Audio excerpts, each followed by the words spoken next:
Hey guys, welcome to another episode of A Quarter in the Couch, where we scour life's couch for those hidden quarters, the hidden value that we can use in everyday life. I'm here with Joe McKee, my best friend. How you doing, Joe? Doing great, Jeremy.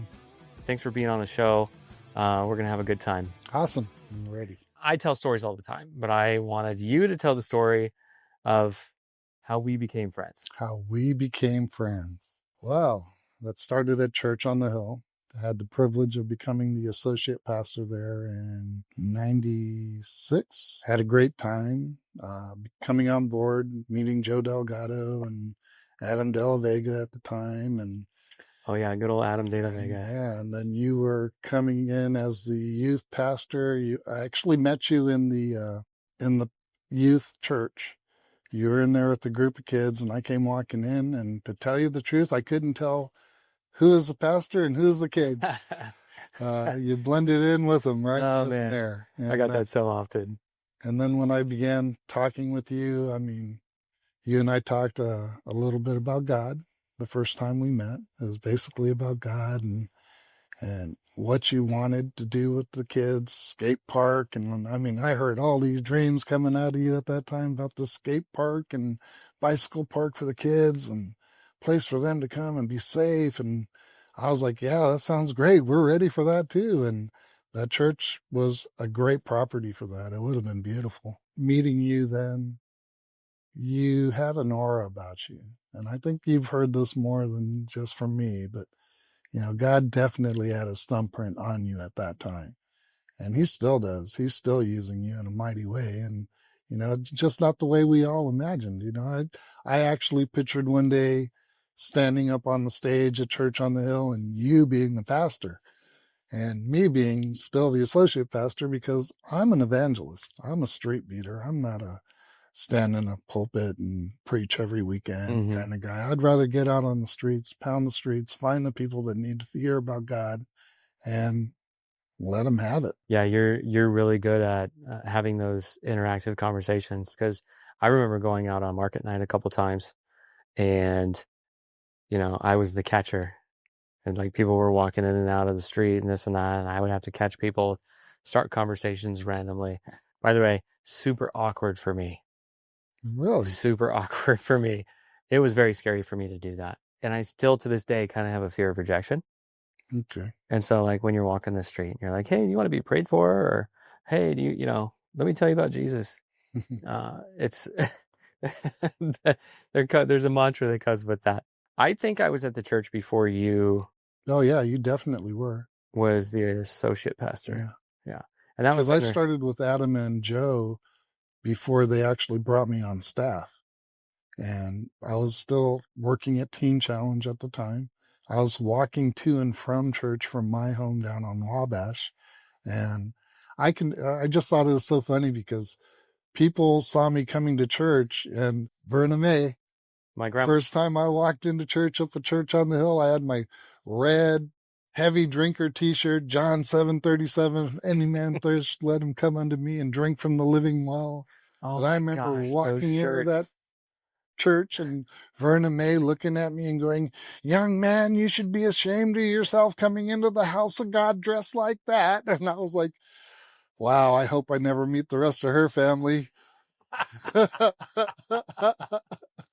Oh my God. And I remember sitting at the back of the church for months and walking home, and people from the church just driving by, looking at me kind of funny, but oh, that's the guy from Teen Challenge. So everybody kept driving by, and it was Chris Kaltowski who first stopped and said, do you want to ride? And I was like, sure. And he goes, I see you walking home every weekend.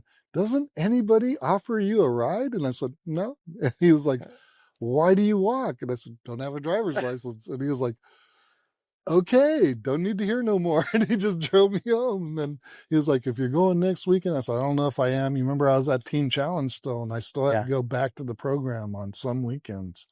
And I think the following weekend was the weekend I had to be back at Teen Challenge. And when I told him that, he was just kind of looking at me like, so you're still in the program? And I remember going, yeah, I'm still in the program. And then, you know, Adam De La Vega, his brother, Mike, was a counselor at Teen Challenger, and he went through the program 2 years prior to my being there. That's how we were affiliated. That's how Church on the Hill was affiliated. Right. Yeah. And so Mike was the one who told me, Adam's my brother. He's the pastor up at Church on the Hill. He said, head up there and maybe you can help out, do something for the church, just be an usher or whatever you want. And when I went to see Adam, he said, oh, no, you're going to be my associate pastor. And I was like, but I'm not out of Teen Challenge yet. And he goes, yeah, when you graduate, you'll be my associate pastor. And I was like, okay. And Joe was sitting there looking at me and he was like, Joe goes, I'm an associate pastor too. And I was like, great. I don't even know what an associate pastor does. And he just laughed and he says, we'll show you the ropes, And so Adam and Joe were the first ones to start showing me church life. Didn't know about other things going on at the time at the church and, Yeah. and learning things as I went to Church on the Hill. I have to admit, it almost turned me away from church. It turned me away from church. I know it did. It turned me away from church. I realized it wasn't the church. No. It was the politics of the church. It was the human element. Politics of the church. The human flaws that got involved. Politics. Human politics. That's all it was. It wasn't just politics. It was finance. It was the message. It was the people. There was a whole lot of things that were associated with that. Well, once it started, I knew God had this call for me to be on that street in San Bernardino on Baseline and G and just stand down there with tracts and hand them out to every person that walked by me. And if they spoke to me, they spoke to me. Most of them did speak to me, but I can't repeat what they said to me. Not on your podcast, okay? They were trying to stop talking to me, and they were... Oh, they would spit at you. They would throw stuff at you, yeah. And they even shot at me. I showed you the bullet holes. Yeah. That's San Bernardino, man. That's San Bernardino. But if God calls you to do something, and if you don't do it, I don't know if you want to call it condemnation or not, but you feel this guilt because you know you're supposed to be there. But then you realize that God will never put you in a place that's going to cause you harm. Yeah.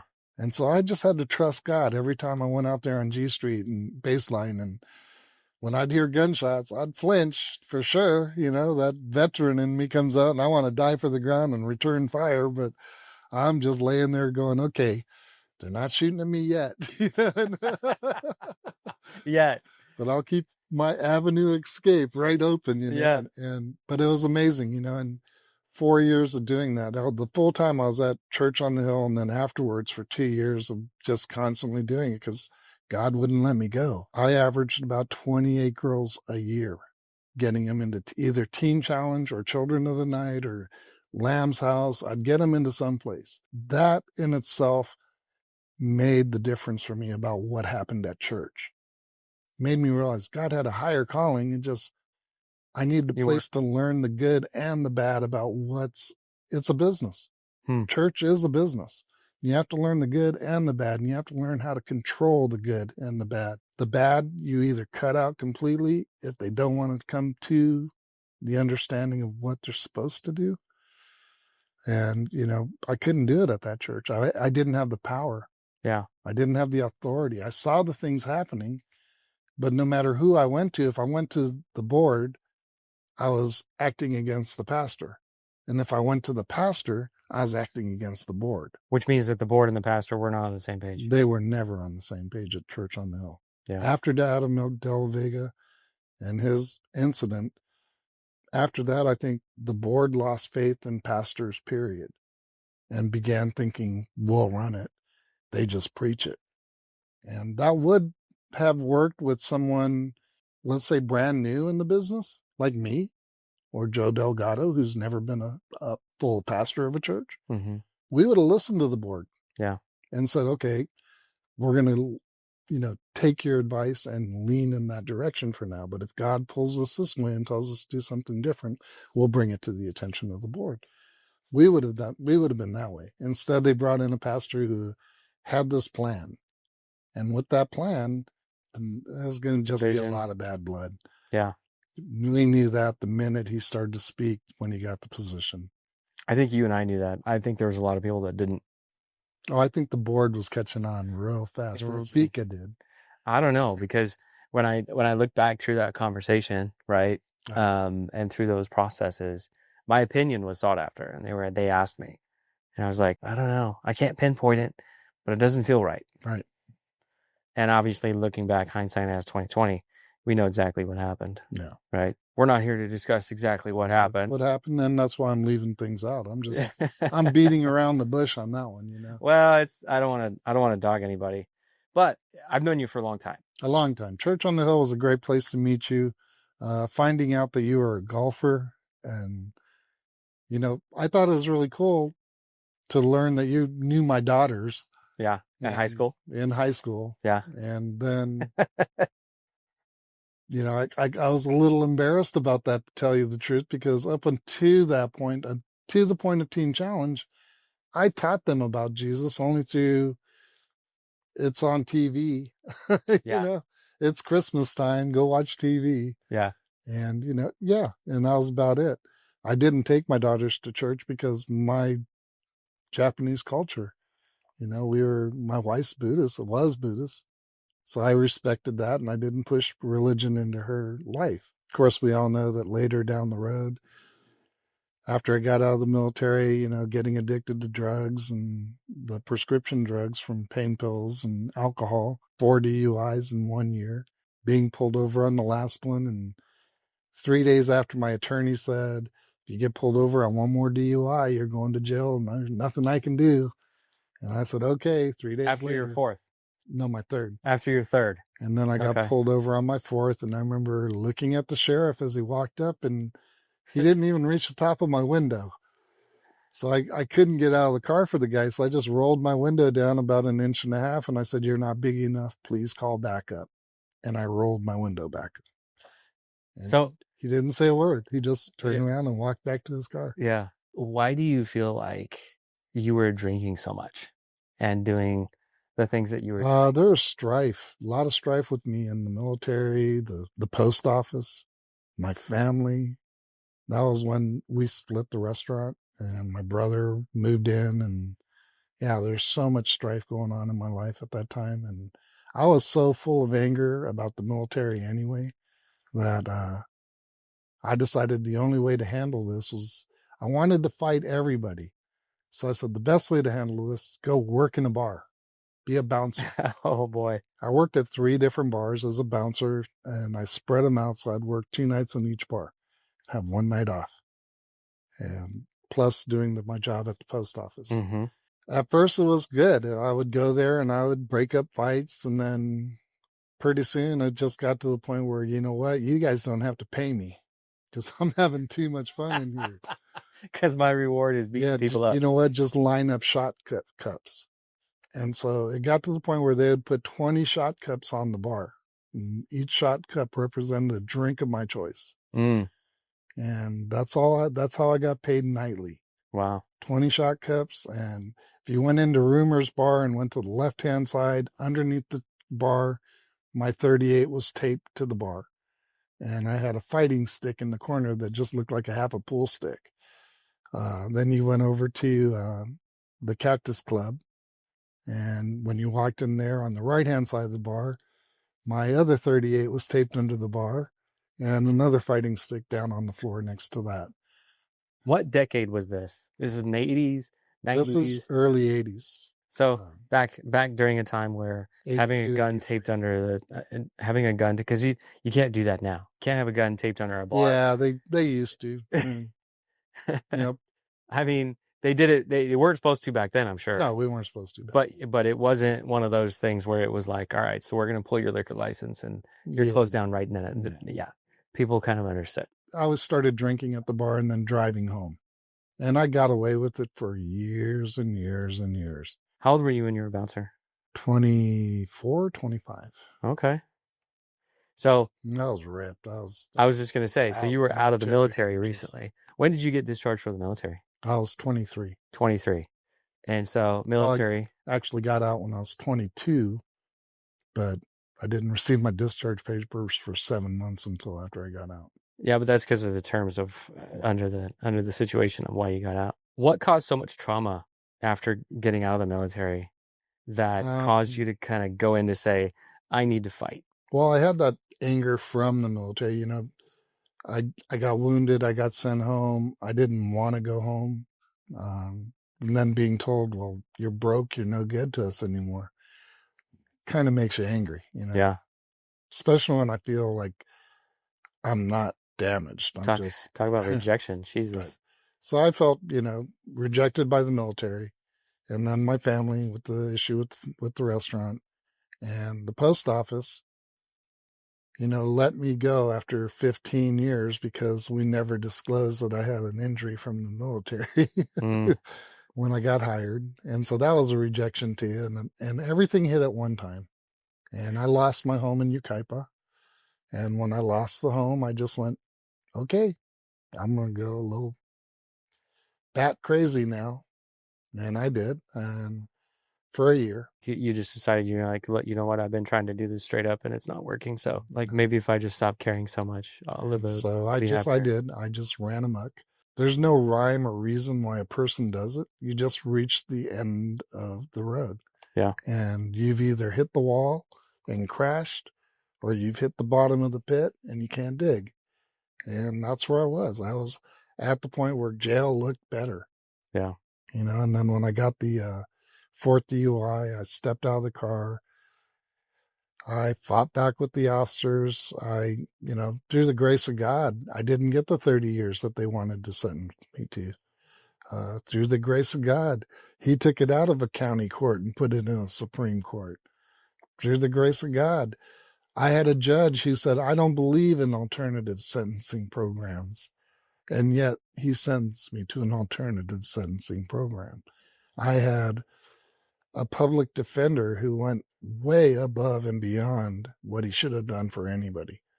Uh, I had a drug court lady, Linda Polanichek, who, my goodness, if it wouldn't have been for her, I would have done 30 years. When they sentenced me to Teen Challenge, I can remember sitting in court and Judge Wilson going, do you believe in God? And me answering him, no.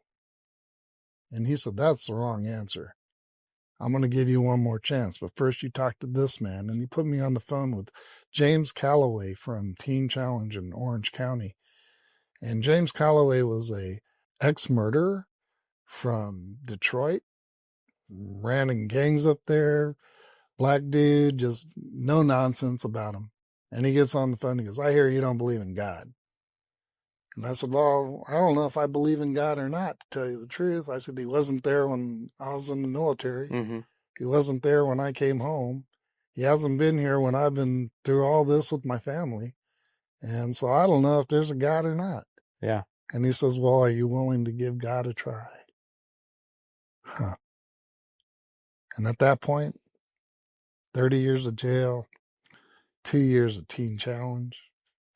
I'll tell you what, that animal in me rose back up and he said, you'll be partying in 2 years. 2 years is a lot better than 30 And, years. and I heard him say, you can do 2 years standing on your nose and then you can have a party. And You've that's what I said. I said, okay, I'll do your Teen Challenge and I'll see your God. And in 2 years, I'll be partying. And I remember going into Teen Challenge in Orange County. And as I walked in, there was a guy sitting on a weight bench. And he looked up at me, and it was the same guy I was handcuffed to going from CDC to court. And his name was Gary Huge. And he was he's huge. huge. When they hooked me up to him, I remember looking up at this guy and he was looking down at me and he had this crazy look in his eye.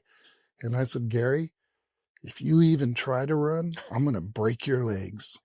And he just stopped and looked at me and he went, what?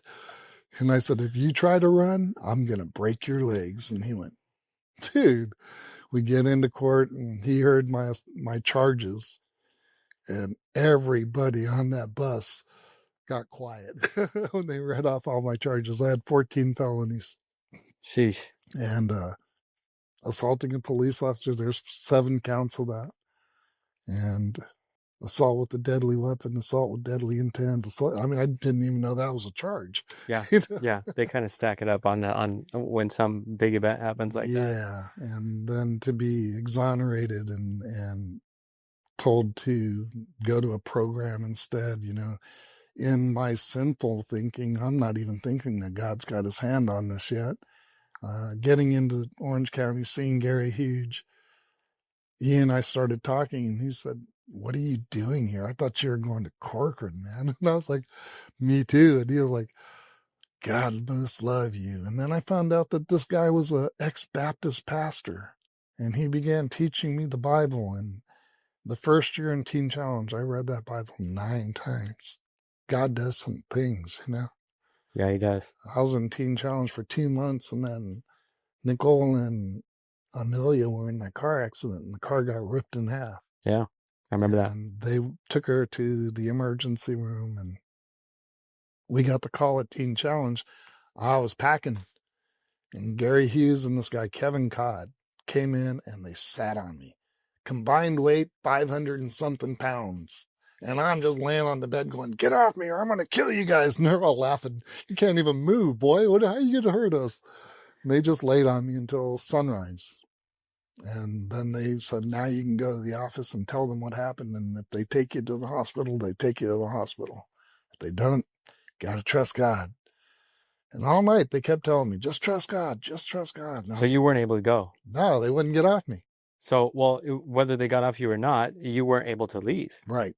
Well, I wasn't supposed to. If I'd have left, I was going back to prison for 30 years. Gotcha. So they sat on you to avoid making that mistake. Making me go to jail. Yeah. Yeah.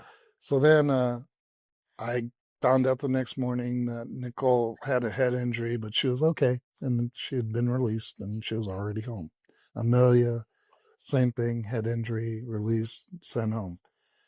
They came to Teen Challenge the following Sunday, and I saw them, and they were like, "God saved us. Angel's wings of protection," because the car was ripped in half. Yeah, I want to say that Amelia, that was about the same time that Amelia became a Christian. Yeah. Yeah. And and then Teen Challenge, I went from Orange County to Riverside and went through the program for a year. And then they came and hired me, put me on staff. And I stayed on staff for 5 years. I was ordained the following year through Western Evangelical, which is under the umbrella of the Assemblies of God. That's one of the reasons why I ended up at Church on the Hill. Mm-hmm. But to tell you the truth, in ministry, the biggest mistake I ever made was leaving Teen Challenge. Yeah. I should have just stayed there. I was really happy with the prison ministry I was doing and helping, but I also knew that God had a call. And, you can't just do what you want to do. No. And no matter how uncomfortable it is, how you don't want to get in front of a group of people. Personally, I felt bad trying to get up in front of people that have been Christians their whole life. And here I just came to Christ 3 years ago, and I'm going to get up and preach a message to them and tell them how to act and be in front of God. And it felt awkward, and it felt like I felt almost hypocritical. It's called imposter syndrome. And so, I got to the point where I said, "You know what? I'm not going to do that. I'm going to get out and do my testimony. I'm going to tell people about the goodness of God. I'll tell them about miracles, signs, and wonders happening all around them. All we have to do is learn to see them and understand them." Well, and have faith for them, because I think one of the things, we're all going to fall short of them. Church on the Hill was notorious for having a very old demographic, very old congregation. I think the average age of the person in there was like 62 or something. The first thing I heard when I got to Church on the Hill, I heard about the Jezebel spirit that's over this church. Oh, yeah. "Oh, Pastor Joe, you're going to have to go in there and anoint this building." And I'm looking at him going, "Do you guys know how long this has been holy ground?" Which was a whole new concept for all these people. Yeah. It was crazy. I grew up at Church on the Hill. I was born and raised. Matter of fact, I think Gordon Young baptized me when I was a 6-month. I know that. Right? Yeah. I do know that. So born and raised. And I know the church like the back of my hand. I drew the church from memory many times. I got to admit, that choir room down there was pretty spooky. Oh, dude, that choir room has the heebie-jeebies for sure. Whatever spirit anybody was talking about lived in the choir It room was in the choir room. downstairs in the basement. There's no question. To this day, I still tell stories. Aaron asks me all the time. He's like, Dad, what was, church on the hill, da da da. I'm like, choir room. Avoid it. Go everywhere else. Don't go to the choir In the room. sound room, stay up there. And guess what? If you have to go to the choir room, make sure all the lights are on. Okay. and and go with somebody. Because if you go alone, that whole feeling of like a dark cloud behind you, walking around with you is going to be there. For sure, don't turn off the lights. I don't know how many times, because I closed that church so many times, and gosh, that choir room was... When I first started working at Church on the Hill, I remember one night Dan came in and he was like, Trisha, something's going on at Trisha. I got to go home. And I was like, oh, okay. He goes, can you lock up the church for me? And I was like, yeah, sure, of course. I got go, the key. go shut the lights down. And he's like, okay. And then he left. And I remember, I'm just going to walk it after I turn off all the lights. I'll walk the building. And I walked down towards that choir room and I was walking up there. And you hit the stairs and you feel the hair went, and I went, I'm not gonna turn on a light. I just kept walking down. And then I got to the bottom. I stood at the bottom of the stairs and I listened. I didn't hear anything. Nope. Turned around, started going back up the stairs, and something went clack. So I just went, praise God, and kept on walking. So going back to your story, we had talked before, and you had mentioned your cellmate and having a Jerome, conversation. Washington, yeah. When I was at CDC, I was held for 17 months in trial. And in the 17 months, we shared 7 cells with basically prisoners being transported to other jails or prisons. While being processed. Yeah. Yeah. This was the CDC holding area for solitary confinement. I was in solitary because I am a violent person. No, you're not a violent person. And, but Jerome was in there. When I met him, every morning, all I would hear in the morning was Amazing Grace first. And then he would read a proverb. And then... How old was he? At the time I didn't know, but, and I'll let you know in a minute, but Jerome would sit there and sing these songs, and I would sit there doing push-ups, and I was trying to use my cell to do my workout in ways that were pretty stupid, but I'm working out all the time, got my towel through the bars, and he'd be sitting there telling me about proverbs and stuff and singing Amazing Grace. And after about 5 months of this, I had enough. He started singing Amazing Grace, and I said, dude, you got to learn to shut up in the morning because, man, you're just driving me crazy. What's so good about God? Look at where you are. Yeah. And he was real quiet for a minute, and he said, well, this is where I'm going to be for the rest of my life. And I was quiet, and I was like, what? And he went, I'm 19 now, and I've already been sentenced to 7 life terms, and I'm still on trial on 7 more. Wow. And I was like, what did you do? And he said, I'm a blood, man, and there's a party, and there's a bunch of Crips, and I unloaded my gun on him, AK-47, 30 rounds, brother. I was like, oh my God. And he said, yeah, I shot a bunch of people. He said, I'm good. I made my mistake. You're good? What do you mean you're good? He said he's good. He made his mistake, but he made his peace with God. And he knows he's got to suffer these consequences. But he said, I'm in a jail, but I'm freer than you. And I didn't know what he meant. And then there's this pastor that came by every day, and he was a book guy. Came by with his cart of books. Now he's got either Elmer Keith or Louis L'Amour, any kind of Western he had. I'd just ask for that. But every day he'd come by and, would you like a Bible? And I told him, I don't need your Bible. I remember saying that I don't need your God. I don't need your Bible. And then one day he didn't even ask. He just walked by, threw the Bible on my bed. And I remember doing my push-ups and looking up, and I'll push that off my bed and end of the night and kick it on the floor. And just to kind of go back to this, but you have heard about God before. Would you say you were a Christian before that? No, I was raised in Japan, and my first experience with God was when I was 8 years old. A friend at school had told me about a church, and it was a Lutheran church. And he said, have you ever heard of Jesus? And I said, no. And he says, you should really go. And I was 8. And I remember telling my mom and dad, I want to go to that church. It's downtown, And your 5 mom was days. Japanese, your dad Yeah, was Irish, Irish German. and he was on deployment in Japan, I think. Yeah, he was actually, well, he was stationed in Japan, but he was a pilot flying over Vietnam. Gotcha. And Vietnam War was going on. And So my dad and my mom, they looked at me when I told them I wanted to go to the church. And my mom put me in a suit and slicked down my hair and patted me on the butt and sent me on my way. They weren't going to go. My dad wasn't a church person.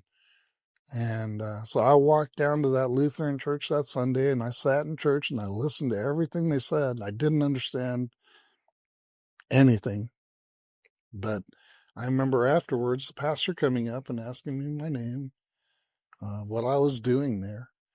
And I told him I was there to meet this guy, Jesus. And that was my first experience in an American church. And then I didn't get back into a church again until Church on the Hill. okay, so going back, your cellmate, you were talking to him, Yeah, Jerome. the book guy. The book guy throws a Throw the Bible. Bible in my bed, and I remember getting on my bed and I was going to knock it off the end, and the book had popped open, and it was open to Galatians. And I looked down and I was like, Galatians? I thought this thing was called the Bible. The heck? I took it as the literal sense of the word, that God will help you through these trials. So I'm going to trial in 2 days. So that's kind of weird. And I'm sitting there looking at the Bible and thinking that. And as I'm thinking that, Jerome's going, I asked him, what's Galatians? And he began telling me what Galatians was. And I was like, then I'm flipping through and seeing all the other books. And I'm like, what is this? And he's like, dude, don't read anything. Don't read the first front of the book. Don't do it. Just go to the New Testament. Start right there. Yeah. Just start in the Gospels. Don't go anyplace else. And I thought, the Gospels? And I flipped through and I'm thinking, there's 4 stories. It's exactly the same. Yeah. Dude, what's up with this? And he's like, dude, just read it. And he goes, all I want you to do is read John. Just read John. It's a book of love. You'll love it. And so I began reading the book of John. For God so loved the earth. What the? Nah, he doesn't love me. Can't love me.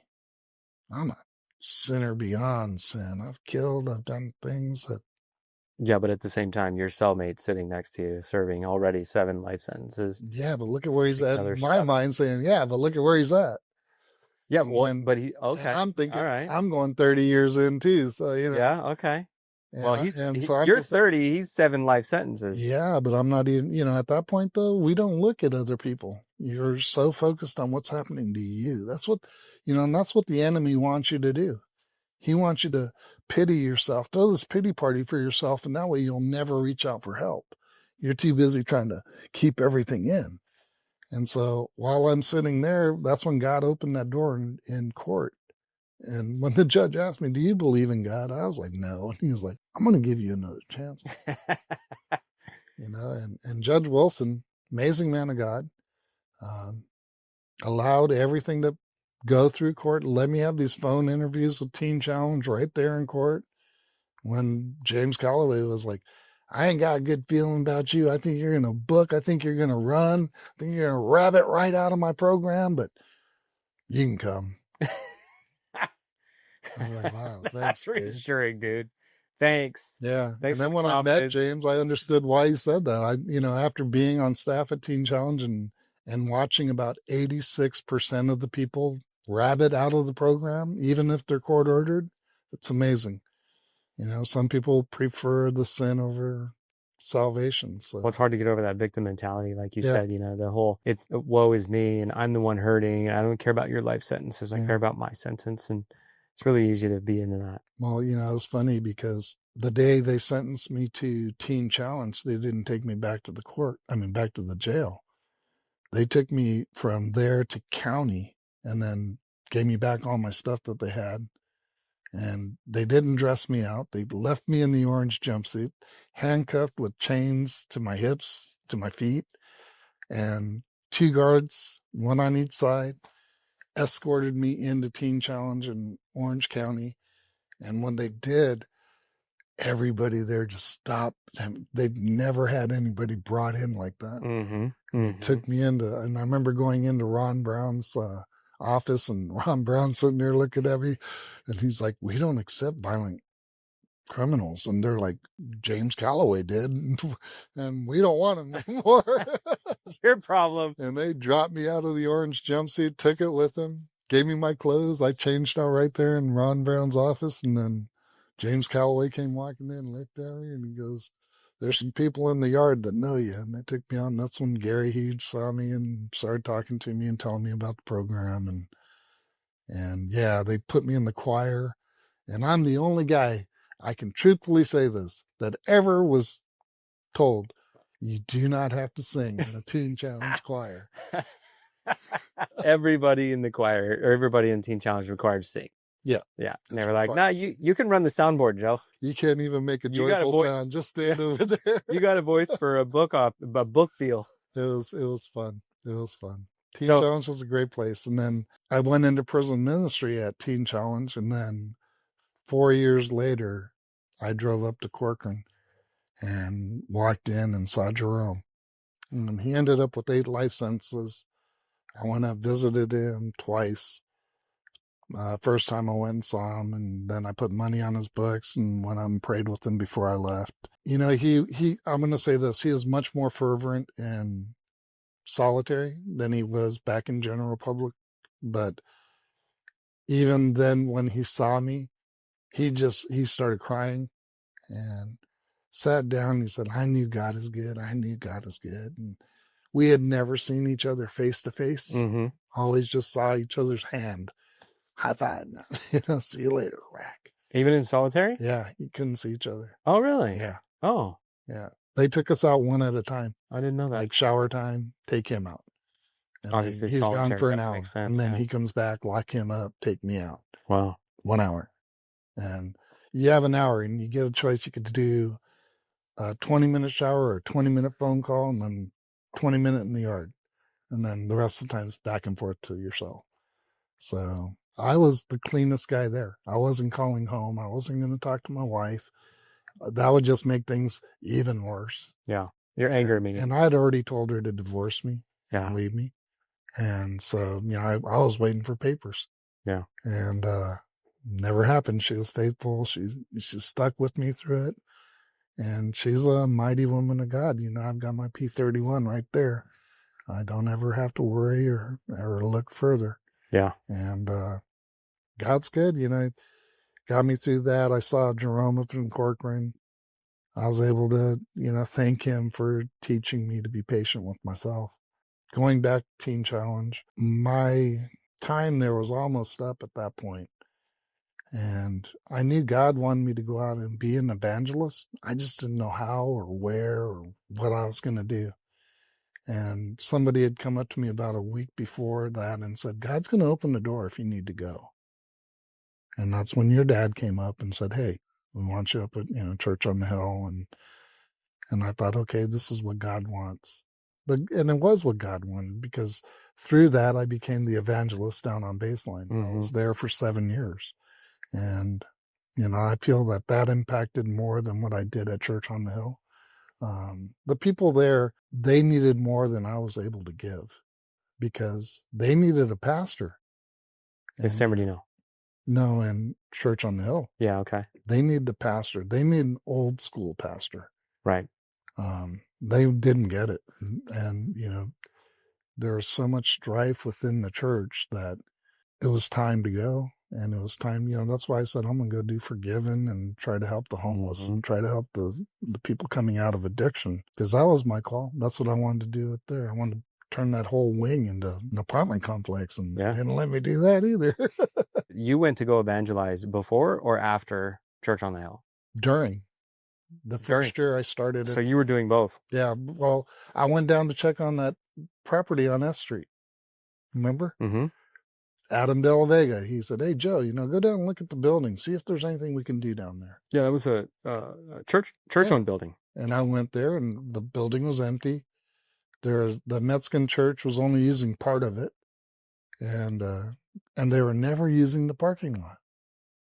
And I said, I can come out here and just parking lot evangelize here. Yeah, give you a loudspeaker. And so Adam said, hey, if you want to do that, go ahead and do it. You know, that's what you're called to do. You're a teen challenge. You know how to get out there on the street corners. So I went down there, and that's what I did with Adam. And then when Dan came in, you know, Dan was like, why don't you go do that if you want to? So I was going down there, you know, every day almost. And Monday through Friday, I was down there evangelizing at least 3 hours a day, and then going home. And then when I started pulling the girls off the streets and sending them off to different places, though, yeah, then the threats started coming in, and they shot my car. And oh, yeah. And that's when I said, okay, that's when Ty said, please don't do this no more. And then when the sheriff showed up at my house and said, Mr. McKee's, there's a contract out on you down on G Street, and we can't protect you down there. And so you could just stay off the street for a while. And I haven't been back. I mean, it's going to, you know, take my life to spread the word. At this point, I'm a little old. I can't run as fast as I used to. Yeah. Not going to fight nobody. And you've already been shot before. You know what it feels like. Yeah. Don't need to be shot again. At some point, you're facing jail time, 30 years. Mm-hmm. You don't believe in God because you're saying, where was he when all this was happening? And within a matter of years, you give all the credit to God. And I'll say it's very cheesy, but it's almost like you're a new man. Yeah, absolutely. You know, 2 Corinthians 5:17 says, you know, therefore, if you're in Christ Jesus, the old is gone. Behold, the new has come. That's Teen Challenge's motto. That's their scripture they live by. Hey guys, so we're going to put a pause on this. I didn't expect the conversation to go so deep in a very good way. Part 2 is coming very, very soon. So if you found today's episode helpful, be sure to follow the podcast anywhere you listen to podcasts. Hit like and subscribe, maybe even the alert button. And I'll see you on the next episode.